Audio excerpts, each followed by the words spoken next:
எளிமையாக இருந்தாலும் தியாக உணர்வும் வீரமும் அர்ப்பணிப்பும் கொண்ட ஒரு பெண்ணை நாம் கௌரவப்படுத்த வேண்டும் என்கிற காரணத்திற்காக அந்த ராணியின் பெயரில் இந்த நகரம் உருவாக்கப்பட்டது. தமிழ்நாட்டில் மட்டுமல்ல, இந்தியாவிலேயே முதலாவது தொடங்கப்பட்ட மாவட்டம் சேலம் மாவட்டம். 1792ஆம் ஆண்டு சேலம் மாவட்டம் திப்பு சுல்தான் காலத்தில் ஆங்கிலேயர்களால் உருவாக்கப்பட்டது. அலெக்சாண்டர் ரீட் என்பவர் 4 ஆண்டுகள் அங்கே மாவட்ட ஆட்சியராக பணிபுரிந்தார். பிறகு மாவட்டங்கள் எல்லாம் பிரிந்த பிறகும் தமிழ்நாட்டில் மிகப்பெரிய மாவட்டமாக இருந்தது சேலம் மாவட்டம் தான். பின்னர் அது தர்மபுரி மாவட்டமாக பிரிந்தது. இப்போது தர்மபுரி, கிருஷ்ணகிரி, தர்மபுரி என்று பிரிந்தன. சேலம் மாவட்டம் சேலம், நாமக்கல் என்று பிரிந்தன. இப்படி இந்தியாவில் முதலாவது தொடங்கப்பட்ட மாவட்டத்தில் பிறந்த நான் இந்தியாவில் இறுதியாக உருவாக்கப்பட்ட ராணிப்பேட்டையில் வந்து இன்று உரையாற்றுகிறேன். மிகப்பெரிய மாவட்டமாக இருந்த ஆற்காடு 2 மாவட்டங்களாக பிரிக்கப்பட்டது, வட ஆற்காடு, தென்னார்காடு. வட ஆற்காடும் பெரிதாக இருந்ததால் வட ஆற்காடு அம்பேத்கர், திருவண்ணாமலை சம்புவராயர் என்று பிரிக்கப்பட்டன. அதற்கு பிறகு வட ஆற்காடு ராணிப்பேட்டை, திருப்பத்தூர், வேலூர் என்று பிரிக்கப்பட்டிருக்கிறது. இந்த சூழலில் பலரும் ஆற்காடு என்பதை வல்லின ர போட்டு எழுதுகிறார்கள். ஆனால் ஆர் என்றால் அது ஒரு பூ, ஆத்தி என்கிற பொருள் கொண்டதுதான் அந்த பூ. சோழர்களுக்கு ஆத்தி பூவும், பாண்டியர்களுக்கு வேப்பம்பூவும், சேரர்களுக்கு பணம்பூவும் நம்முடைய இலக்கியங்களில் உரிய பூக்களாக குறிக்கப்பட்டிருக்கின்றன. ஆத்தி மரங்கள் நிறைய வளர்ந்ததால் தான் இதை நாம் ஆற்காடு என்று அழைக்கிறோம். எனவே இடையினரா பொருந்துமே தவிர வல்லினரா பொருந்தார். இங்கே இருப்பவர்களும் இடையினம் கொண்டவர்கள் தானே தவிர வல்லினம் கொண்டவர்கள் அல்ல. சில பேர் கொஞ்சம் மெல்லினம் கொண்டவர்களாகவும் இருக்கிறார்கள். இந்த ராணிப்பேட்டையில் ஒரு தொழில் நகரம் என்கின்ற முறையில் அடையாளம் காணப்பட்டிருந்தாலும் பல சிறப்புகள் உள்ள ஒரு ஊர். இங்கே ரத்னகிரி, திருப்பார்கடல், யோக நரசிம்மர் கோயில் சோழிங்கரில் அமைந்திருப்பது ஆகியவை சிறப்புகள் கொண்டதாக இருக்கின்றது. தென்னிந்தியாவில் ராயபுரத்திலிருந்து ராணிப்பேட்டைக்குத்தான் முதலாக புகைவண்டி அனுப்பப்பட்டது என்பதும் ஒரு முக்கியமானது. இந்த மாவட்டத்தில் இது தொடங்கப்பட்ட போது 9 லட்சம் மரங்களை கொண்ட நௌலாக் பாக் என்கின்ற ஒன்றும் உருவாக்கப்பட்டது. இப்படி பல சிறப்புகள் கொண்ட ராணிப்பேட்டையில் நிகழ்கின்ற புத்தக திருவிழாவில் நான் உரையாற்றுவதை மிகவும் மகிழ்ச்சியாகவும் பெருமையாகவும் கருதுகிறேன். படிப்பதால் என்ன பயன் என்பதை படித்து உயர்ந்தவர்களை பார்த்து நாம் தெரிந்து கொள்ள வேண்டும்.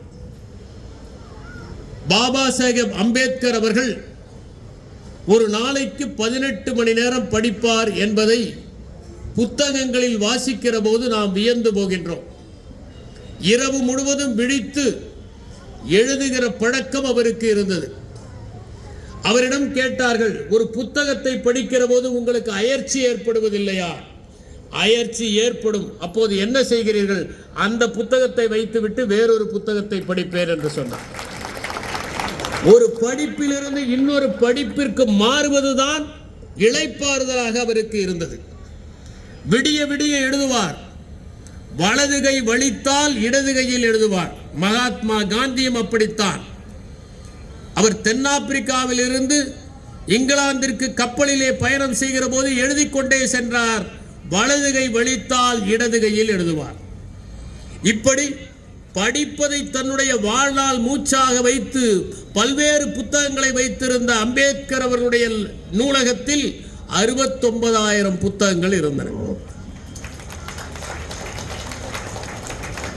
கார்ல் மார்க்ஸை பற்றி பேராசிரியர் கண்ணதாசன் அவர்கள் குறிப்பிட்டார். லண்டன் அருங்காட்சியகத்தில் இருக்கின்ற அந்த நூலகத்தில் வெகு நேரம் படிக்கிற இயல்பு கொண்டவர் கார்ல் மார்க்ஸ். படித்துக் கொண்டே இருக்கிற போது மயங்கி விழுவார். உணவில்லாத காரணத்தால் வெளியே எடுத்து கொண்டு போய் முகத்திலே தண்ணீரை தெளித்தால் மூர்ச்சை தெளிந்து மறுபடியும் நூலகத்திற்கு வருவார். எழுதுகிற போது உன்னிப்பாக எழுதி குறிப்புகளோடு தன்னுடைய வாழ்க்கையில் படித்தவற்றை எல்லாம் குறித்து வைத்தவர் அவர். குறிப்புகளோடும் இருந்தார், குறிக்கோளோடும் இருந்தார்.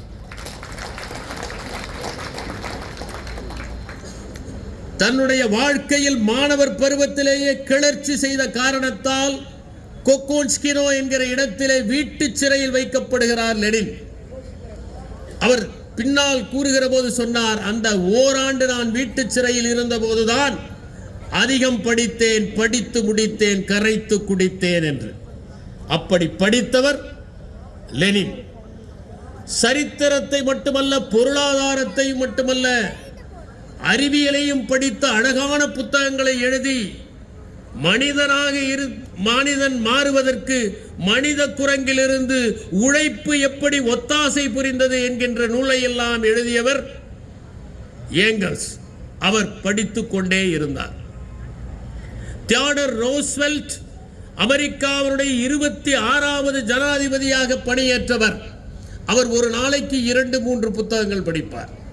அது மட்டுமல்ல, பணியில் இருந்த போது கூட, ஜனாதிபதியாக இருந்த போது கூட அவர் ஒரு நாளைக்கு ஒரு புத்தகத்தையாவது படிப்பார். காரணம், அப்போது அவர்களை அலைக்கழிக்க வைக்கிற யூடியூப் இல்லை என்கின்ற காரணத்தால். ஜெஃபர்சன் மிகச்சிறந்த அறிவாளி, மிகப்பெரிய நூலகத்தை வைத்திருந்தார். படிப்பதும் எழுதுவதும் சிந்திப்பதும் தான் அவருடைய பணி. அவர் சொன்னார், நீங்கள் உழுவதுதான் பிரார்த்தனை என்று சொன்னார். To blow is to pray என்று சொன்னவர் தாமஸ் ஜெஃபர்சன். மிகப்பெரிய அறிவாளி. அப்படிப்பட்ட ஜெஃபர்சன் வைத்திருந்த மிகப்பெரிய நூலகம் தான் காங்கிரஸ் நூலகம் என்கின்ற ஒன்றை வாஷிங்டனில் நிறுவதற்கு அடித்தளமாக இருந்தது. இப்போது அந்த வாஷிங்டன் நூலகத்தில் இருப்பது 17 கோடி நூல்கள். லண்டன் பொது நூலகத்தில் இருப்பது 17 கோடி நூல்கள். நியூயார்க்கில் இருக்கிற நூலகத்தில் இருப்பது 5 கோடி நூல்கள். இத்தனை நூல்களை அந்த நூலகங்கள் வைத்திருக்கின்றன. ஆபிரகாம் லிங்கன் வறுமையிலே இருந்தாலும் வாசிப்பை நேசித்தவர். அவர் ஒரு நண்பரிடம் ஒரு புத்தகத்தை படிப்பதற்காக இரவல் வாங்குவதற்கு இரவு முழுவதும் நடந்து சென்று வாங்கி கொண்டு வந்தவர். படித்து முடித்த புத்தகத்தை சன்னலோரத்தில் வைத்துவிட மழையில் அது நினைந்த காரணத்தால் திருப்பி கொடுக்க வேண்டும் என்பதற்காக விறகை வெட்டி பணத்தை ஈட்டி அந்த புத்தகத்தை திருப்பி தந்தவர் அவர். சர்ச்சில் நிறைய படிப்பவர். அவர் பிரதம மந்திரியாக இருந்த போது கூட படித்தவர். இங்கிலாந்து மக்களின் சரித்திரம் என்கின்ற நூலை எழுதி அதற்காக நோபல் பரிசு பெற்ற ஆட்சியாளராக திகழ்ந்தவர் சர்ச்சில். பண்டித ஜவஹர்லால் நேரு அவர்கள் சிறையில் இருக்கிற போது கூட உலக சரித்திரத்தையும் இந்திய சரித்திரத்தையும் அறிமுகப்படுத்த வேண்டும் என்கின்ற காரணத்திற்காக glimpses of the world history என்கிற நூலையும் டிஸ்கவரி ஆஃப் இந்தியா என்கிற நூலையும் எழுதி கொடுத்தவர். இவர்கள் மட்டுமல்ல, டார்வின் இயற்கையை பார்த்து படித்து படித்து குறிப்புகள் எழுதியவர். இன்று நாம் பார்க்கின்ற பில் கேட்ஸ் தொடர்ந்து வாசித்துக் கொண்டிருப்பவர். எலான் மஸ்க் ஒரு நாளைக்கு 4-5 புத்தகங்களை கரைத்து குடிக்கிற ஆற்றல் பெற்றவர்.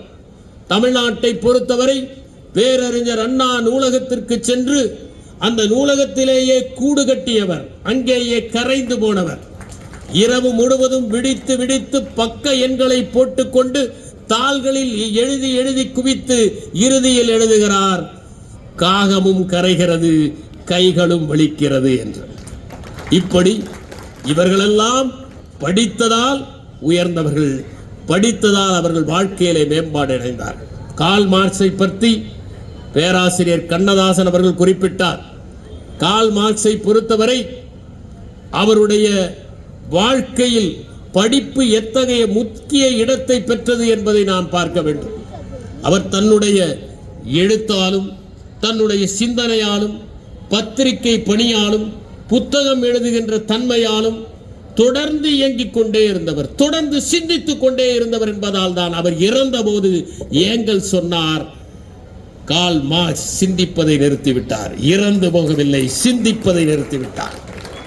அந்த கார்ல் மார்க்ஸ் எல்லாவற்றையும் படிப்பார். அவர் இலக்கியத்தை படிப்பார், சரித்திரத்தை படிப்பார், தத்துவத்தை படிப்பார், பொருளாதாரத்தை படிப்பார், அறிவியலை படித்தார். இப்படி நீங்கள் அனைத்தையும் படித்தால்தான் மேதையாக ஆக முடியும், கம்பீரமாக ஓர் அவையிலே நிற்க முடியும். அவர் சமகால இலக்கியத்தையும் படித்தார், பழங்கால இலக்கியத்தையும் படித்தார். ஹோமரை படித்தார், அதே நேரத்தில் தங்கள் காலத்தில் வாழ்ந்த கவிஞர்களையும் படித்தார். அவர் ஆபிரகாம் லிங்கனுக்கு 2வது முறை நீங்கள் ஜனாதிபதியாகிவிட்டீர்கள், எனவே அடிமை முறையை ஒழிக்க வேண்டும் என்கின்ற கடிதத்தை எழுதினார். அவர்தான் கார்ல் மார்க்ஸ். அவர் பழங்காலத்திலே இருந்த பிளாட்டோவை பற்றி படித்தார், அரிஸ்டாட்டிலை பற்றி படித்தார், அதே நேரத்தில் சமகாலத்தை சார்ந்த ஆடம் ஸ்மித்தையும் படித்தார், ஹெகலையும் படித்தார், ப்ரௌதானையும் படித்தார். ப்ரௌதான் எழுதினார் வறுமையின் தத்துவம் என்று, உங்களுடைய நூலே சரியில்லை என்று தத்துவத்தின் வறுமை என்று பதிலடி கொடுத்தார். இதுதான் கார்ல் மார்க்ஸ். அவர் ஜெர்மனி